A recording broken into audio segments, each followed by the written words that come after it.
We have approximately 130 overseas delegates. Australia, Switzerland, Finland, Canada, America. So the enthusiasm for the breed globally is reflected in the response we've had to staging this gathering.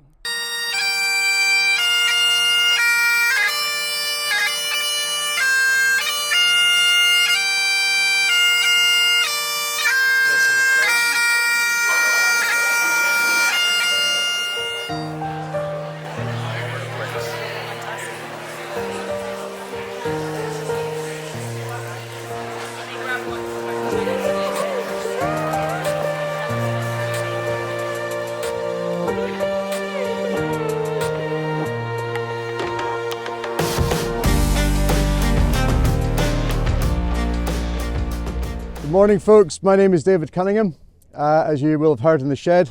I'm a seed merchant, but for around about 20 years I've specialised in what they now call regenerative farming. It didn't really have a title when I started doing it. I've been working with the Graham family for about 3 years. In my first ever conversation with them, one word kept on coming up, and Ian talked recurringly about soil carbon and organic matter. So I knew straight away he was on the same wavelength as I am. So it's made it very easy to actually work with Ian, the whole family, and the fantastic farm managers that he has across all the farms in each of the enterprises. I may be preaching to the converted here, but why is soil carbon important? It's very good at holding on to stuff. That's why it's in every tractor cab filter in the world. It's really good at holding on to things. It's what you, the other thing is it can hold an awful lot more water. For every 1% increase in humus in the soil, that soil can hold an extra 170,000 litres of water per hectare, available always for plants through that microbial bridge. And the last one, why we always need good soil carbon, is so that it can actually be used as a working currency. So the soil can actually give it away. So it's actually what you may think is a waste, but that means it gets captured by the stomata on the underside of the leaves.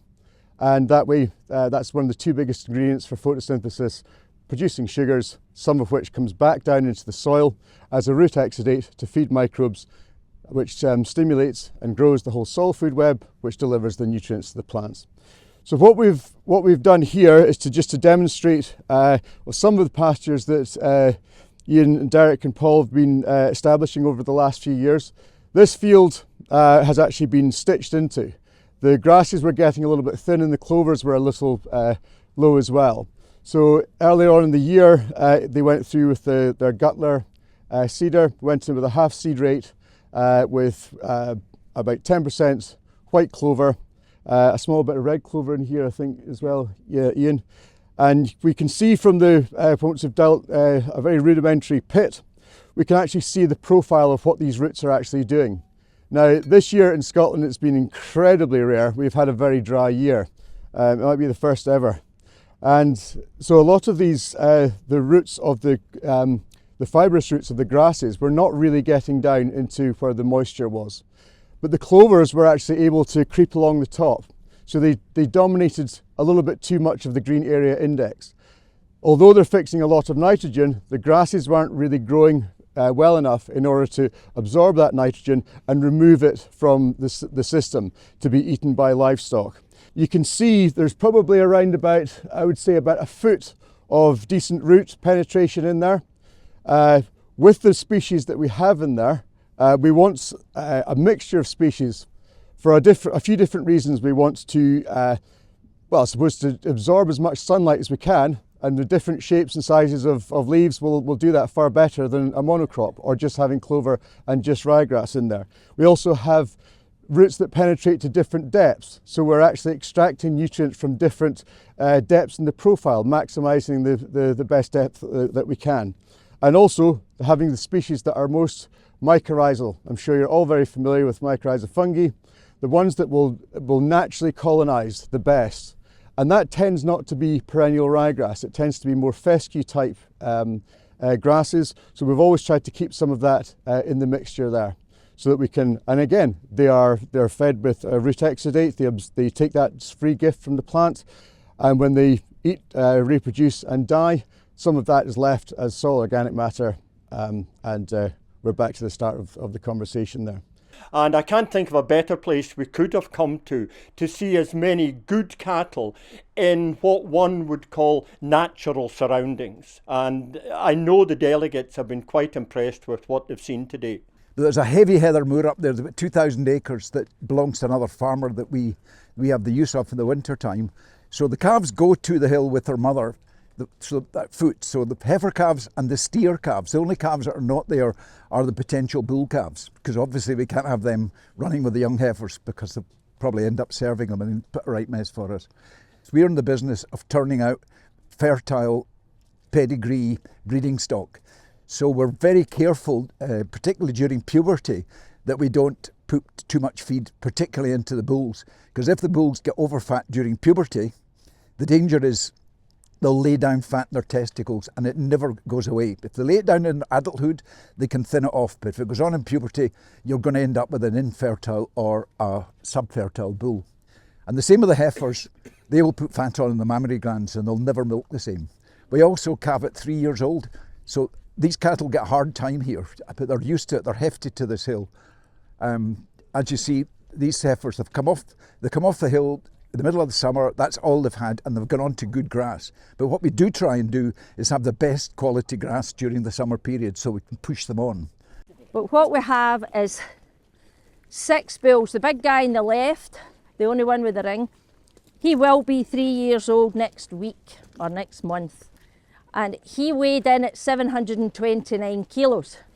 He's not been up the hill yet because he's not been with the cows, but the 2 adult bulls, if I call them in here, the 2-year-old and the 3-year-old, they've been semen tested and everything's just fine.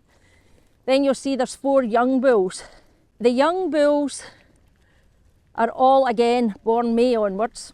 Between the 4 of them averaged a weight of 412 kilos, which is approximately a kilo a day, and they've seen no feed. They are the same as the heifers, up with their mums during the winter, and then come on to good grass. And in my mind, what you're giving the beasts is what they need, and because they're getting fed and the same stuff all the time, what comes out the bale when they ultimately go on haylage is the same as what they're eating, and their systems are used to it. So they've got it all together here. They've got the grass, there's a full, as you can see, focus on making sure they're getting what they need to eat. It doesn't need to come out of a bag. I have no problem with someone wanting to feed their cattle. Everyone's got a different system. It's not about who's right and who's wrong. It's about what system you choose to go with. In the fortunate situation that Ian's in here, he has the space, he has the hill, he has the muscle building walking places where animals move a lot. And that's why you've got bulls this size at this age with not a bit of hard feed. This gives them a really good insight into the sort of environment the Highland breed evolved and the sort of environment that is best suited to Highland cattle. Here we have a lot of the hill ground here exceeds 1,000 feet and it's extremely exposed. Although winters are maybe not cold, they can be very wet and windy, and Highlanders excel in conditions like that. And that's what a lot of the delegates came to see. They wanted to come to the homeland of the breed to see where the breed evolved. Now Ian has been ruthless with fertility, and you know, we sometimes maybe will say, why are you killing that cow? And she didn't calve this year, she's going, you know. But I've been maybe have a softer touch some now and again, which is detrimental to your fertility. At the end of the day, I'll maybe keep her, give it another chance, and then she's empty the following year as well. Should have got rid of her last year. But yeah, and these bulls there, the young bulls, they're all fed very naturally on the grass out of the soil that David has kindly shown us down there, and how well it does. And it just shows that you don't need to be ramming them full of barley and feed to get something out of Highland cattle. It's more down to breeding and the right type of soil. And as the saying goes, if you look after the soil will look after you. You're certainly doing that here. And if you go anywhere else in the country, every bull has been getting fed, and some of them getting fed way too much, and half of them will be sterile by the time they're 3 years of age, or off their feet by the time they're 6. These young bulls will probably go on to breed until at least 10 years of age, some probably till they're 14, 15, as they do for us as well. So it's you can ruin animals in the early years by overfeeding, and the same goes for heifers. I can't really criticise them, but there's no animal perfect. They're all very different. Some nice black ones in there, but white one too. They're fit bulls, and they can certainly walk. She's a tremendous cow, this black cow. See the head that's on that? It's the old style. We call that the old style Highland head, with a width about it, and she comes straight out the head, curls slightly upwards and outwards, and that's the way Highland cattle were probably 50 years ago. You'd see a lot of them around. It's very rare to see them nowadays, that type, and that's a tremendous example of a beautiful Highland head. The bull, Lord Ranald of Killochries, was Ian bought in Oban about, 4 or 5 years ago as a yearling. Yeah. It's a tremendous looking yearling, and he looked really well in the ring. And in fact, if Ian wasn't going to be bidding it, I'd have bought it myself, but he's got far more money than I have, so Ian got a tremendous bull that day. Paid quite a bit for it too, but he's bred very well. Lapwings, for example, this place has got 40% of the lapwings in Brentfordshire on it, and that's down to cattle, because you've got some sort of vegetarian RSPB people came and said, how'd you find the lapwings? Quite snooty about it. I said, well, you better go and find the cows, and when you find the cows, you'll find the lapwings, because the lapwings are here because of the cows. And what's happened is that moor was dead, and since the cows have gone out, these lapwings have actually gone out with the cows, and maybe if you're lucky you'll see them. The other thing here is brown hair. The place is alive with brown hair. But also there's only so many pure Highlanders that you can sell on the pure market. So you want to have the rest of your cows producing a calf that you can sell for beef, and that's what your shorthorn. And shorthorn cross Highland heifer calves are a very sought after commodity in their own right. So what we've got here is the number of cows over here, I think slightly more than in the pedigree side, because they've chosen the pedigree side from the pedigrees, the DNA, and then there's a cut-off point of the numbers that you want to keep. These have all been created since cows are back on this moor. So not only is it helping the wildlife, but obviously for the sheep farmer in the summertime, if you've only got this level of loading of cows in the moor, then the sheep are going to do far better as well. I think the Cross Highlander that comes off these cows is as good as any ling, because the Highlanders are better quality than they were way back in the day when the Caddis did this, and certainly the Shorthorns are better. I cannot think of a better place where we could have kicked off this gathering. And it highlights once again, I spoke to you last night and I introduced the word, the clan. So I would like you to raise your glasses, those who have glasses to raise, to toast the Highland breed and all those people who are so enthusiastic about it and make us one big clan. Here's to the Highland breed. Thank you, Ian and Sheena.